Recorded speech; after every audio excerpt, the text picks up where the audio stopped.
Thank you very much, everyone. So I'm Gemma McGory. I was a clinical teaching fellow in NHS Lanarkshire for 2 years up until August there, so I'm now back in training in Glasgow.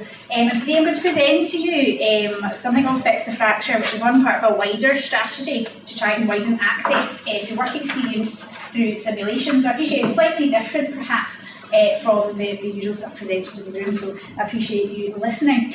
Also, as a native Glaswegian, this is slow for me, so if it is getting too fast, then do say, because I doubt I'll be here 20 minutes, I can guarantee you. So just a bit of background to this whole concept of widening access through simulation.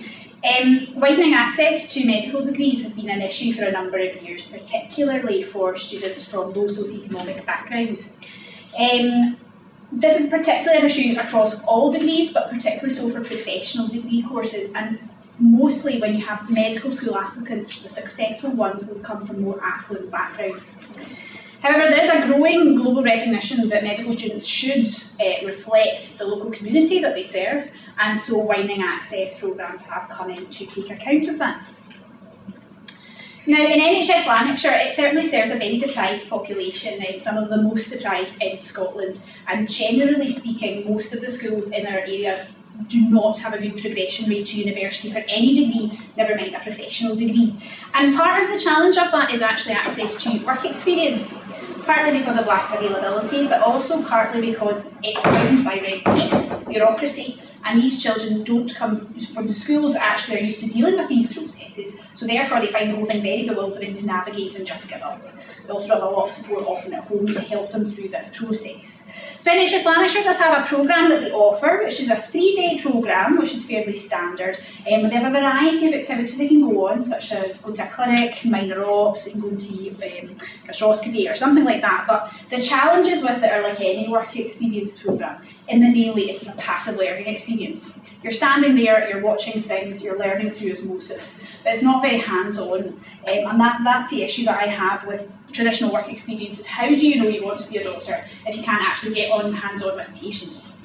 Now, NHS Lanarkshire have appreciated that there have been issues with that before, and they have developed a few programmes in the past, but certainly two of the things that I did while I was at CTF was developing simulation programmes to widen access to medicine, and they are unique to NHS Lanarkshire, and they supplement some of the programmes that we have for our younger students.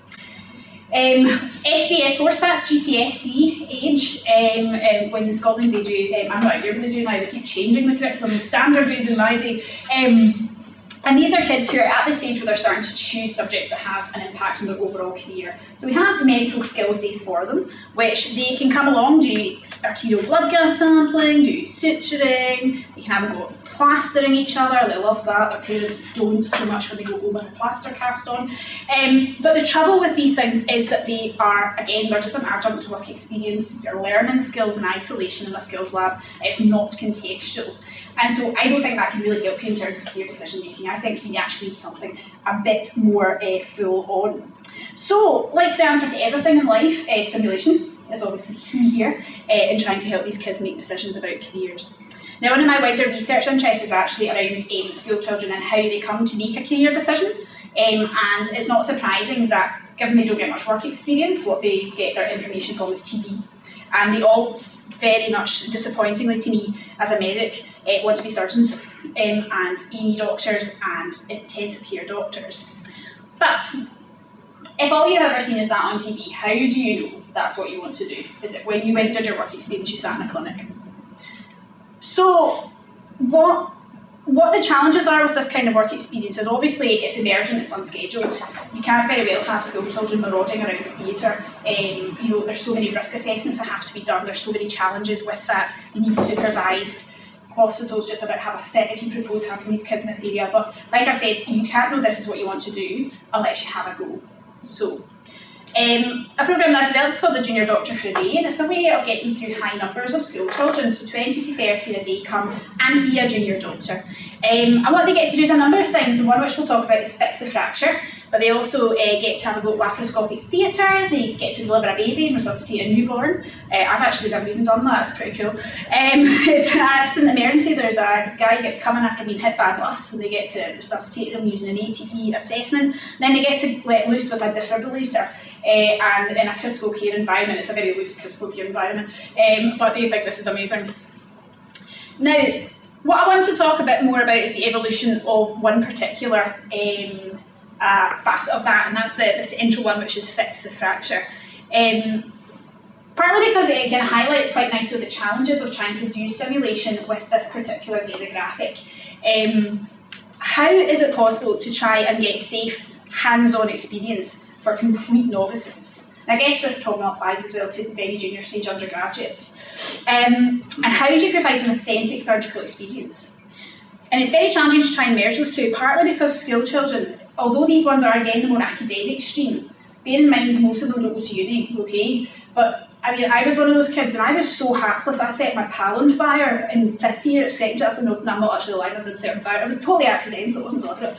But they're hapless. Their mums don't let them touch anything, so now you're letting them loose with expensive simulation equipment and drills. Now they're either going to drill themselves or drill their pal, and so it's just absolutely nightmarish when you think about potential things that could go wrong. So obviously there's quite an extensive risk assessment has to go when you're thinking about letting loose children in simulation facilities. So first question is, can you actually use the real deal? Can you use real equipment with them?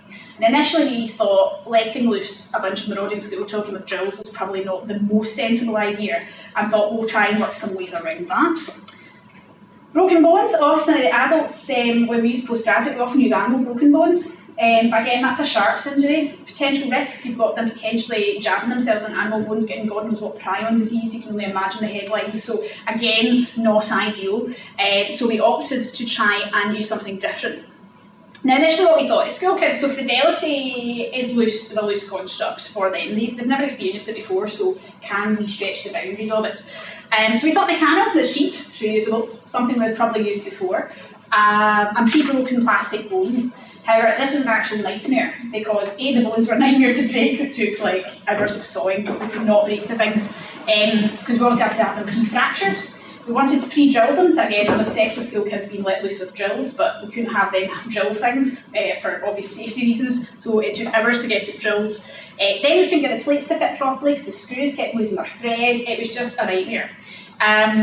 So that went out the window. That was the plan. So we decided just to go for it. With consent beforehand from the school kids and waivers and all sorts of things signed by their parents, to actually, you know what, if we're going to do this, we're going to commit to giving them authentic work experience and let's just do it. So what we did was we got them to learn how to scrub in, gown up. We managed to get proper saw bones that the orthopods use, and they were much easier to work with. And we used all the existing kits, so it actually meant it didn't cost us anything in the long run. And we pre-drilled it. And thank the centre boss, Katie Payton, she let us very kindly permanently disfigure a sib-man leg so that we could have an open wound. The plan had been to try and make muscle material, but actually it ended up detracting from it. So my plan had been cotton wool covered in red dye, but it really just looked like cotton wool covered in red dye. And to be quite honest, the kids, once they got involved in it, didn't notice that there wasn't muscle. Again, you're assuming their knowledge is higher than what it is. They just saw a bone and they got to wield things. They didn't care. So you can see it actually works quite well. The retractor's held it open, it closed up by itself if it wasn't held open, and that's one that's been prefixed. So that's it in action. The school kids actually got to have a go with it. I was quite pleased in the end that I hadn't let them loose with too much sharp equipment because they literally loved it too much. And my concern, overriding concern of them drilling each other in the heads, I think would have come true. Just like sheer enthusiasm, you know, what does that do? And then, we can just imagine. Again, early undergraduate students are just as bad. So that's it in action. It works pretty well. Some slight issues with durability. The saw bones only take a couple of goes really, and then they start to disintegrate a bit, but they're not as bad as the plastic ones. And because it's existing ortho kit, it actually worked okay.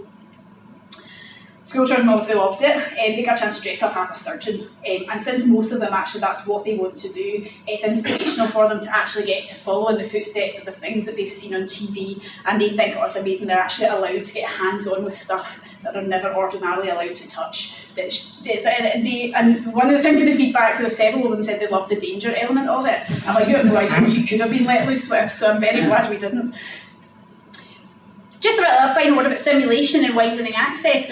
It's a huge benefits potentially to it, but something that's not widely used. And the reasons for that, I guess, are obvious. You need a lot of space. You need dedicated staffing, and staffing ratios have to be very high when you're dealing with kids. Ideally, I like 1 member of staff to 3 children, so you can properly supervise them in case of injury. 1 to 6 in some other areas is okay, but you have to have a lot of faculty available for this. And the logistics obviously requires quite a lot of rigorous risk assessments to be done beforehand. You have to really think out your consent, how parents are going to be involved, how pupils are going to be involved. So there's a lot to it. However, that being said, your only limit with this is your imagination. And you can do anything that they want to do. And quite interestingly, one of the I unleashed monsters amongst these school children, because one of his feedback, he was like, next time it'd be great if we could do neurosurgery. And I was actually like, you probably could knock that up, a bit of a classroom for a football, and then you could actually sort that out, not too bad. I was like, I'm not giving them neurosurgery, this was enough of a nightmare. Critically gives them access to doctors in an informal setting, which I think is crucial because, again, these kids come from backgrounds where they don't have medical backgrounds, so the chance just to chat to some people over a bone and fixing it is invaluable for them in terms of just role modelling and getting conversations going with doctors. So, as I said, it's a very novel approach to work experience. I don't think it can completely replace traditional work experience, but certainly an extra adjunct, and it's something that is unique for UCAS forms and CVs and gives them something to talk about at interview. You can do it in a fairly low-cost, reusable way using existing kit, as long as you sensibly apply that kit and are a little creative, perhaps, with how you use it. And what it does is it actually lets the school kids get hands-on and be a doctor, which is kind of the whole point of trying to have work experience. And hopefully by doing all of this, by only the limits being the imagination, is you're inspiring them to aspire to a medical career in the future. Thank you very much. I'll be happy to take questions.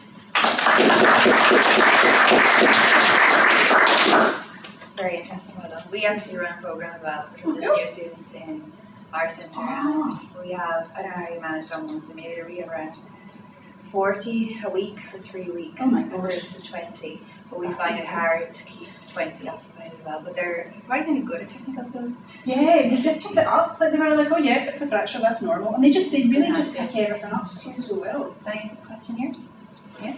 It's well done, congratulations on an innovative programme. Is this the solution to the problem we're having in medical schools with less people applying to become medical students nowadays because of the university fees and people realising may not be the only career, the best career with the healthcare background? Yeah, I think it's hard to say there's a solution. It's certainly possibly one aspect of solving the problem. I always say to the kids as well, if they turn around and go, actually I hated that, I'm like, that's really useful to know. Is it not better to know now that you actually hate this than to apply to medical school, waste 45 grand in fees, and then at the end of it be an unhappy FY1? And they often at 17, they don't really think of that. So I always say to the beginning of the day, it's as important that you're as inspired as you are put off. If you're put off, I do not take it personally. In fact, I'm glad I've put you off. Because if that's all it took, then it wasn't for you, and you should be right moving forward on the right path. So I think it's one way of helping. I don't know what the solution is. Do you have any injuries? No, touch wood, we didn't. Touch wood. It's always the younger ones when we get the ABGs out, they always one faints. And usually someone stabs themselves, but it's clean needles, so it's not too bad. But yeah, maybe this lot had learned, because they've been through that before, not to do anything too bad to themselves. But thankfully no, but we had quite rigorous consent procedure. Can I ask you, how do you select them? Are you able to facilitate the number of applicants, or do you screen them? Yes and no. So there is a screening process, but how rigorously followed it is not up to me, which is the challenge. So we have one coordinator who coordinates all work experience, and she's quite territorial. So she won't let me near the schools. And the entry criteria for this are you're meant to have had, so for Scottish students it's 4 A's and a B in higher is what you're meant to have for minimum to get to medical school. So they are meant to be academically high achievers and realistically going to get a place in medical school. So the first time the programme ran, it was all the correct type of applicants, and this time there was kids who'd come on with like 2 A's and 3 B's, and nobody said to them, this course is not going to help you get to medical school. So yeah, there is, but it's not applied by that position. You have a question? That's great. Thank you very much. Cheers, thank you. Well done.